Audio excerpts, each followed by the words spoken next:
यहाँ हम सबसे पहले समझेंगे भाई कॉल बैक फंक्शन क्या होता है, और उसके बाद हम समझेंगे कॉल बैक हेल क्या होता है और कॉल बैक हेल को किस तरीके से सॉल्व कर सकते हो आप, राइट। तो चलो पहले समझते हैं कॉल बैक फंक्शन क्या होता है। एक फंक्शन जो कि एक दूसरे फंक्शन के अंदर एज एन आर्गुमेंट पास हो तो उसको हम कॉल बैक फंक्शन कहते हैं। जी हाँ, function passed as an argument to another function is called callback function. And second important point कि भाई उसका एग्जीक्यूट होना भी ज़रूरी है। ऐसा नहीं है कि भाई आपने एक फंक्शन के अंदर दूसरा फंक्शन पास तो कर दिया मगर उसको कभी एग्जीक्यूट ही नहीं किया, तो यार उस केस में वो जो मेरा फंक्शन है कॉल बैक फंक्शन नहीं होगा, ठीक है। अब समझने के लिए मेरे पास यहाँ दो एग्जाम्पल है। पहले तो यार ये मैंने एक सिंपल सा फंक्शन बनाया है, ये देखो सिंक्रोनस कॉल बैक फंक्शन, ठीक है।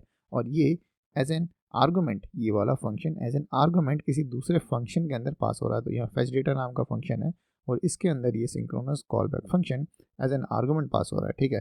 तो इसी को हम बोलेंगे कॉल बैक फंक्शन, ठीक है। और ये जो मेरा सिंक्रोनस कॉल बैक फंक्शन है कहीं ना कहीं अंदर जाके मैंने इसको एग्जीक्यूट करा दिया, ठीक। अब ये हो गया एक एग्जाम्पल, एक बहुत सिंपल सा एग्जाम्पल है, ठीक है। बस इसमें क्या करेगा ये मेरा फंक्शन बस जो भी इसको डेटा यहाँ मिलेगा उसको कंसोल करा देगा, ठीक है। अब यहाँ मेरे पास ये दूसरा एग्जाम्पल, थोड़ा सा इस पे आओ और थोड़ा यहाँ समझते हैं कि ये वाला एग्जाम्पल क्या कहता है, ठीक है। यहाँ भी एक सिंपल सा फंक्शन है, ठीक है। और ये फंक्शन है कहाँ, अगर आपको मैं दिखाऊँ तो यार ये फंक्शन है यहाँ, ये इस फेच डेटा फंक्शन के अंदर हम एक नया फंक्शन एज एन आर्गुमेंट पास कर रहे हैं, ठीक है। तो ये जो मेरा फंक्शन है इसको मैं, ये मेरा कॉल बैक फंक्शन है CB, राइट। अब इस फंक्शन के अंदर क्या हो रहा है यार, पहला आर्गुमेंट एज एन एरर हम पास करा रहे हैं और दूसरे के अंदर हम रिजल्ट पास करा रहे हैं, ठीक है। तो मतलब जो भी पहला आर्गुमेंट पास करेंगे वो एरर होगा और जो मेरा दूसरा आर्गुमेंट पास होगा वो रिजल्ट होगा। और अगर एरर प्रेजेंट है तो भाई एरर पहले प्रिंट कर दो, और अगर एरर प्रेजेंट नहीं है तो भाई मेरा रिजल्ट प्रिंट कर दो, सिंपल सा, राइट। अब अगर आप देखोगे तो इस फंक्शन के अंदर हम एक कॉल बैक फंक्शन ले रहे हैं और इस कॉल बैक फंक्शन के अंदर ये जो मेरा कॉल बैक फंक्शन है ये एक एसिंक्रोनस कॉल बैक फंक्शन की तरह एग्जीक्यूट होगा। क्यों? क्योंकि मैंने यहाँ यूज़ किया है सेट टाइम आउट का, ठीक है। तो सेट टाइम आउट क्या करेगा भाई, इस अंदर वाले सेक्शन को एग्जीक्यूट करेगा 2 सेकंड बाद, ठीक। अब यहाँ हम क्या कर रहे हैं, हमने एक डेटा नाम का ऑब्जेक्ट बनाया जिसके अंदर हम कुछ मैसेज लिख रहे हैं और मैसेज में हमने लिखा भाई डेटा सक्सेसफुल फेच, राइट। अब यही डेटा हमारे इस कॉल बैक फंक्शन के अंदर जा रहा है, ठीक। पहला आर्गुमेंट मैंने नल पास किया है, क्यों? क्योंकि मैं कोई एरर नहीं देना चाहता। तो अगर ये एरर के अंदर नल जाएगा तो इसका मतलब इसकी वैल्यू हो गई फॉल्स। और दूसरा डेटा के अंदर हमने पास कर दिया ये, मतलब रिजल्ट के अंदर हमने पास कर दिया डेटा, ठीक है। और फाइनली जब ये कॉल बैक फंक्शन 2 सेकंड बाद एग्जीक्यूट होगा तो मेरा कंसोल में मेरे को मिलेगा रिजल्ट, ठीक है। तो इस तरीके से हम कॉल बैक फंक्शंस बनाते हैं, ठीक। बट एक दूसरा बहुत इंपॉर्टेंट कॉन्सेप्ट आ जाता है जिसको हम बोलते हैं कॉल बैक हेल, राइट। अब ये कॉल बैक हेल होता क्या है, ठीक है। बाय डेफिनेशन अगर आप जाओगे तो आपको समझने को मिलेगा कि भाई कॉल बैक फंक्शन हम उस फंक्शन को कहते हैं जब एक फंक्शन के अंदर एक दूसरा फंक्शन बन जाए, फिर दूसरे फंक्शन के अंदर तीसरा बन जाए, तीसरे के अंदर चौथा बन जाए, ठीक है। मतलब एक फंक्शन के रिजल्ट पे डिपेंडेंट करता है हमारा अगला फंक्शन। फिर उसमें अगर रिजल्ट सही आया तो फिर हम उसमें नेक्स्ट फंक्शन एग्जीक्यूट करेंगे, और अगर फिर उसका रिजल्ट सही आया तो फिर हम उसका नेक्स्ट फंक्शन एग्जीक्यूट करेंगे, ठीक है। तो इस तरीके से हम फंक्शन के अंदर फंक्शन के अंदर फंक्शन के अंदर मतलब डब्बे के अंदर डब्बा, और करते करते डब्बे का पता नहीं क्या बना देते हैं, ठीक है। तो इसी को हम बोलते हैं कॉल बैक हेल, ठीक है। तो multiple nested call back function passes as an argument to another function, ठीक है, और execute later when one asynchronous operation or the one asynchronous function perform या executed, राइट।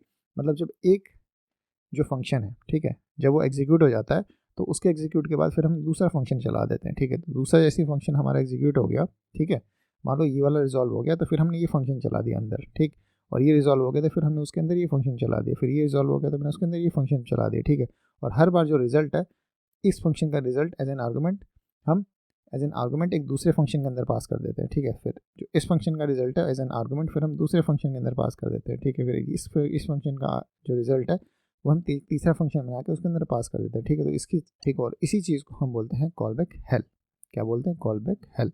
अब भाई कॉल बैक हेल ये क्यों है? अब इसकी लिमिटेशन अगर आप समझोगे तो आपको समझ में आ जाएगा कॉल बैक हेल क्यों है। क्योंकि यार पहली बात तो ये जो स्ट्रक्चर है कोड का, ठीक है, कि फंक्शन के अंदर इस तरह से फंक्शन लिखा है, फिर उसके अंदर फंक्शन लिखा, फिर फंक्शन लिखा, भाई ये समझ में नहीं आ रहा, राइट। पहली बात तो यार ये बिल्कुल रीडेबल नहीं है, ठीक है, और इसको अंडरस्टैंड करना काफ़ी ही मुश्किल है, ठीक है। तो पहली तो भाई लिमिटेशन ये हो गई। दूसरी लिमिटेशन यार इसकी ये हो गई कि इसके अंदर जब आपको एक नया फंक्शन ऐड करना है, मान लो एक नया फंक्शन ऐड करना चाहते हो, बट उसके लिए आपको पूरा स्ट्रक्चर समझना पड़ेगा कि भाई कहाँ से क्या पास हो रहा है, किसके अंदर कैसे पास हो रहा है, ठीक है। तो एक तो भाई इसमें नया फंक्शन ऐड करना भी ना ही आसान है, और एट द सेम टाइम क्योंकि नया फंक्शन ऐड करना आसान नहीं है तो जाहिर सी बात है भाई एरर हैंडलिंग तो बहुत ही ज़्यादा हार्ड होगी, ठीक है। तो ये भाई हमारी फंक्शंस की कॉल बैक फंक्शन की लिमिटेशंस है, सॉरी कॉल बैक हेल जब हम कर देते हैं फंक्शंस के अंदर फंक्शंस पास पर करते करते तो ये हमारी कुछ लिमिटेशंस आ जाती हैं, ठीक। और इन लिमिटेशंस को दूर करने के भी हमारे पास तरीके हैं, ठीक है। और वो तरीके क्या हैं, तो इनको हम कहते हैं प्रोमिसेस या एसिंक अवेट फंक्शन, ठीक है।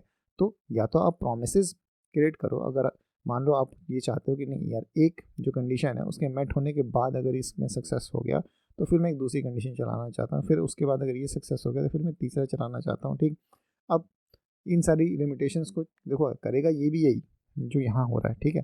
बट क्या है कि भाई उसका सिंटेक्स आसान होगा, ठीक है, उसको मैनेज करना आसान होगा, उसको समझना आसान होगा, उसमें एरर हैंडलिंग आसान होगी, ठीक है। तो ये सारी चीज़ें आप आसान कर सकते हो बाय यूजिंग आइदर प्रोमिसेस और एसिंक्रोस और एसिंक अवेट फंक्शंस।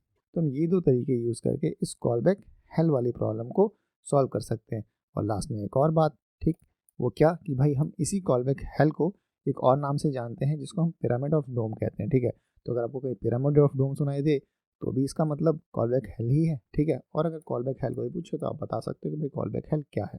एक फंक्शन के अंदर फंक्शन, फंक्शन के अंदर फंक्शन, फंक्शन के अंदर फंक्शन अगर हम पास करते जाए तो इसी को हम कॉलबैक हेल कहते हैं, ठीक है। तो आई होप यार आपको वीडियो में काफ़ी सारी चीज़ें समझ में आई होंगी। चलो फिर मिलते हैं अपनी नेक्स्ट वीडियो में, तब तक have a nice day and good bye.